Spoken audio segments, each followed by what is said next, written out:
Lo primero que hay que decir, sin ambajes ninguno, es la condena radical de la invasión de Rusia, por Rusia de Ucrania, sin intento alguno de blanqueo de Putin, sin nostalgias de la antigua Unión Soviética, sin cambio de foco. Es Putin el único responsable de la guerra. Solo desde la emocionalidad, desde el no a la guerra, no resolvemos el conflicto, o al menos no podemos pensar cómo resolver el conflicto, sino desde el análisis de las circunstancias pasadas. Hay también una importante responsabilidad de la OTAN y de los Estados Unidos en esa búsqueda de la ampliación de la OTAN hasta todas las fronteras de Rusia, vulnerando o amenazando o al menos no teniendo en cuenta la exigencia de seguridad que la propia Rusia venía planteando. Que no hay una política de seguridad europea. ¿Por qué? Pues por la regla de la unanimidad, que hace imposible cuando los países bálticos, que fueron de la antigua URSS, otros que fueron del Pacto de Varsovia, unos que no quieren hablar con Rusia, otros que creen que tienen una dependencia del gas. Era imposible buscar una política de seguridad europea. La Unión Europea emerge como actor geopolítico en el mundo, al menos en Europa. Fortalecimiento de la Unión Europea que está haciendo lo que tiene que hacer, en mi opinión.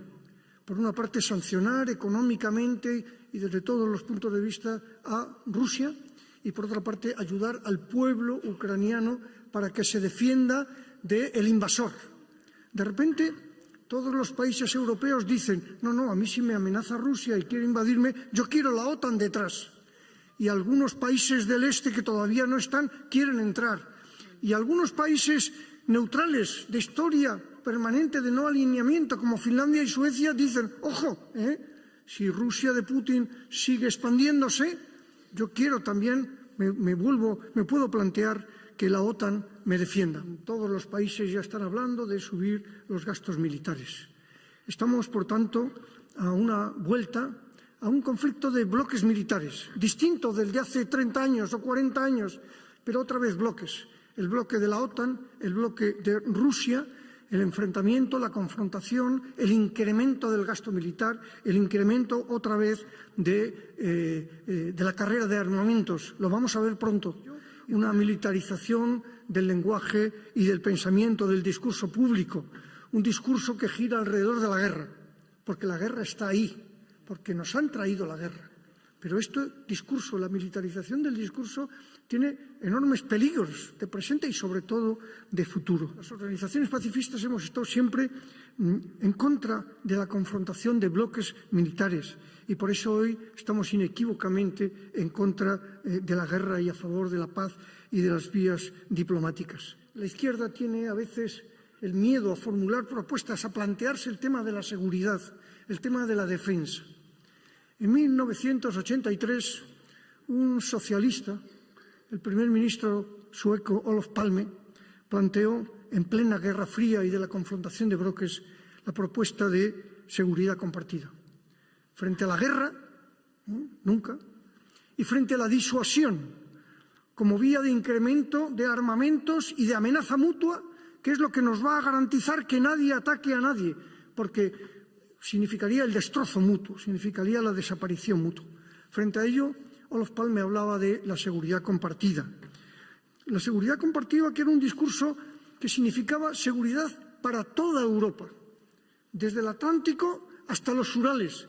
Por tanto, seguridad también para Rusia, no solamente para los países de la Unión Europea o los países centroeuropeos que formaron parte del Pacto de Varsovia y que ahora están en proceso, unos muy avanzados y otros menos, de participar de los valores de la democracia parlamentaria. Una seguridad compartida que significa la superación del enfrentamiento entre bloques, reduciendo y eventualmente suprimiendo la amenaza mutua, disminuyendo, deteniendo la carrera armamentística y disminuyéndola, y creando seguridad y confianza mutua, no solo militar, también política, también económica, también social, de movimiento de ciudadanos de unos territorios a otros. Si queremos volver a un espacio compartido en Europa de libertades y de seguridad entre unos y otros, tenemos que buscar, exigir un plan de paz para Ucrania. Un plan de paz para Ucrania y para Europa. Un plan de paz que inicialmente a corto plazo conlleva dos condiciones inapelables. Un acuerdo explícito y verificable de alto el fuego y un acuerdo también de retirada de las fuerzas rusas de Ucrania, de todas, también verificable. Y en mi opinión hay dos cosas que hay que promover, que hay que plantear. Lo digo sin ambajes también. La primera es un estatuto negociado de neutralidad en Ucrania. Lo ha planteado mucha gente. Lo ha escrito Kissinger hace unos días. El propio Kissinger. Un estatuto similar al de Finlandia, al de Austria, al de Suecia, que no significa, sino todo lo contrario, que se pueda incorporar cuando cumpla los requisitos o cuando no los cumpla, pero la Unión Europea lo diga, a la Unión Europea, que forme parte de las democracias parlamentarias, que se incorpore a la Unión Europea, pero que garantice, a través de ese estatuto de neutralidad, también de alguna manera una exigencia, discutible o no discutible, pero una exigencia que plantea Rusia de seguridad para Rusia. Primero, para participar en la OTAN, no solamente un país tiene que pedirlo, sino que la OTAN tiene que aceptarlo y admitirlo.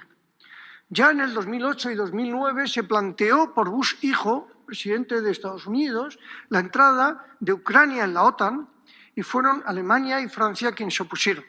Dijeron que no, que eso habría un conflicto con Rusia que venía reclamando espacios de seguridad en sus fronteras. El cumplimiento, si se quiere, flexible de los acuerdos de Minsk de 1915. En aquellos acuerdos Rusia garantizaba dos cosas que ahora no ha cumplido, que ha vulnerado flagrantemente.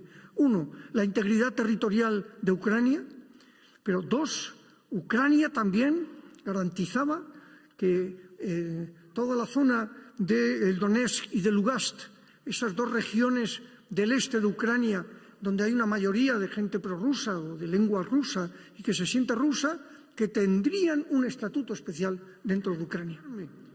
Tenemos también que movilizarnos como pacifistas, sabiendo que la paz no es solo la ausencia de guerra, que la paz es la existencia de aquellas condiciones entre distintos países de Europa, de toda Europa, que eliminan la amenaza o que disminuyen la amenaza y que potencian el entendimiento entre los diversos países.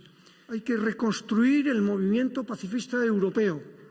Hay que volver otra vez a movilizaciones en Europa que condenen a Putin, que exijan que Rusia vuelva a sus fronteras, pero que también planteen la necesidad de una política de seguridad compartida.